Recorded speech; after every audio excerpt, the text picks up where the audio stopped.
Continuing on with verse 9 of chapter 1 of Proverbs. They will be a garland to grace your head and a chain to adorn your neck.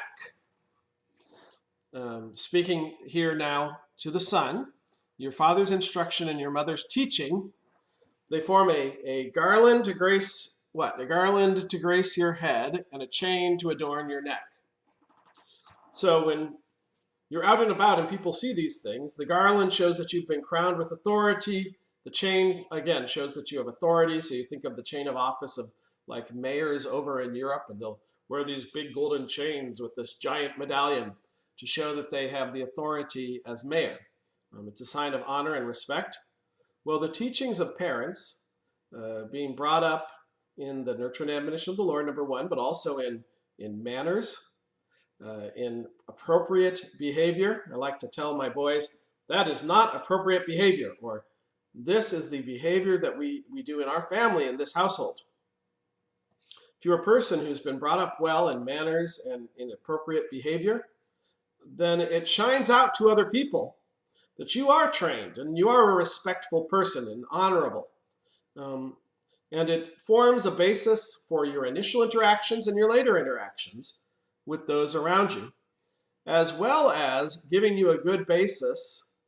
I like that word basis, huh? A good foundation for how you grow in your knowledge and your love of the Lord. So, very good. Be instructed by your parents. Listen to them. And your grandparents. Listen to them too. 10.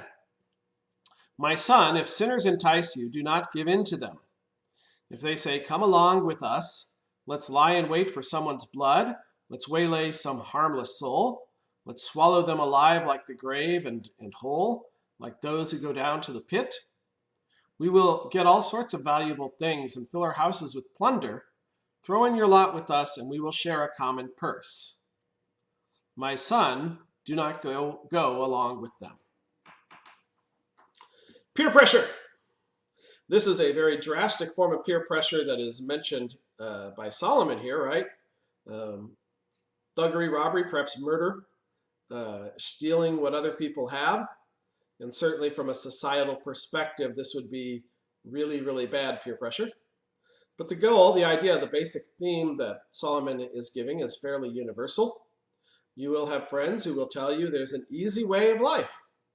We can take from others and we can enjoy it, and we will have a pleasant and wonderful hedonistic existence. And it's simple. Just join with us, and then we will all be in common. We'll all be alike. No one will be better than the others. You won't have to worry about being not a part of the group, and we'll have fun, right? Your parents, they're teaching responsibility and discipline, hard work, a generosity, caring for others. Not necessary. That's just, dragging you down. Join with us and seek out what is good, and don't worry about other people. They're not worried about you. Well, Solomon says, don't do it, right? It's a lie. It's a deception. Gangs are a deception. Getting together to do, marijuana parties. I don't know, do they have parties? It's a deception. It's not good.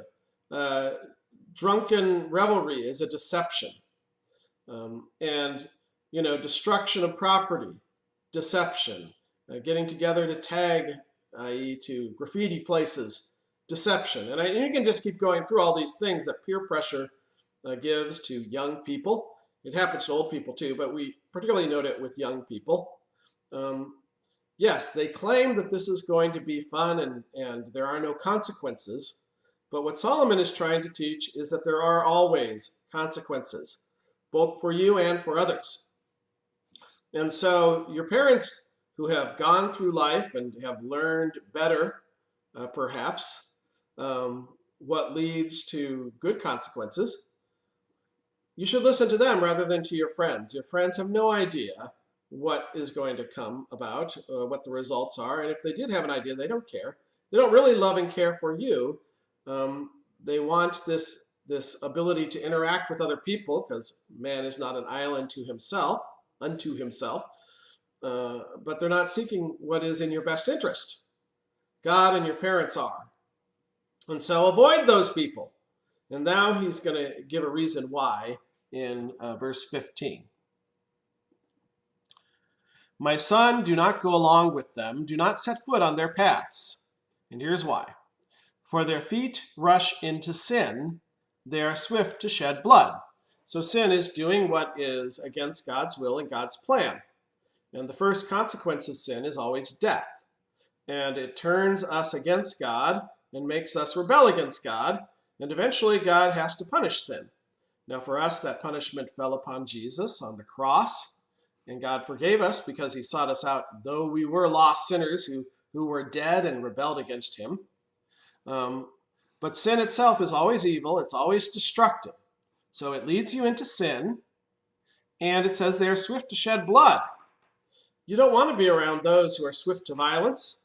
Not only does this have the risk of getting your blood shed, but it causes dissension and discord. When blood is shed, or you get into this point where everybody is fighting against each other, and you have these lifelong feuds that can happen. So they're not nice people.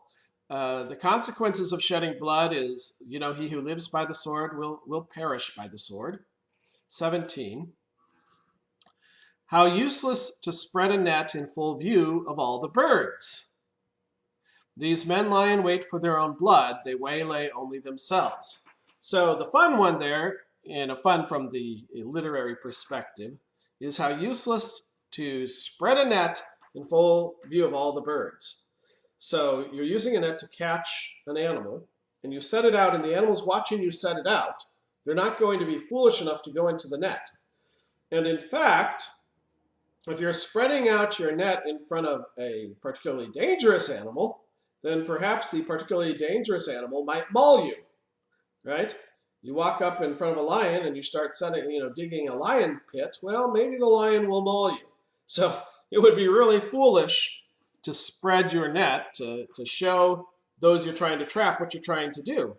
But if you look at youth who are seeking robbery and blood, they're very obvious. We know gangs. We see them. Often the gangs have tattoos or they have colors. They're telling the police, we're dangerous, we're going to cause problems. Yeah, that's not good, because it says, they lie in wait for their own blood, they waylay only themselves. So, the violence in Chicago is often, it does go beyond the gangs, particularly when stray bullets fly. But what are they doing? They're hosing each other down with bullets. They're having these drive-by shootings. They're attacking funerals where the families of these people are gathering. I don't know all the details. I'm not an expert on gang violence. But the fact that they have been part of this gang, that they have made these threats, has resulted in other gangs attacking them. They attack other gangs. They also get hunted by the police and the Drug Enforcement Administration, et cetera, et cetera. And it has bad consequences. They basically cause themselves to get into a very short, low survival situation. They disrupt their lives with jail, etc. They disrupt their families. You don't want to get involved in that. And the same goes in a less obvious way with drugs. Overconsumption of alcohol. We hear about spring breaks where people are getting alcohol poisoning, or they're getting waylaid by people who are robbing them. With drugs, we see the effect. All the opioid epidemic, which was so in the news before Corona took over. All the deaths that were caused by the opioid epidemic. Just really terrible things caused by seeking after these hedonistic desires, by going along with the peer pressure, and resulting in these bloody, deathly consequences. 19, which is where we're going to close. Such is the end of all who go after ill-gotten gain. It takes away the lives of those who get it. The wages of sin is death, and the wages of ill-gotten gain is death. And we don't necessarily see that consequence immediately, though even in our society we see it often. But it is always the result. And so when we seek things which are not of the fear of God, the consequence is death. Um, and so we go back to this original knowledge. Son, seek after the fear of the Lord. Listen to your mother and your father, to that necklace and garland, and they will guide you in a way which does not lead to death, which means they will guide you in a way which leads to Jesus. All right, we'll talk again next time.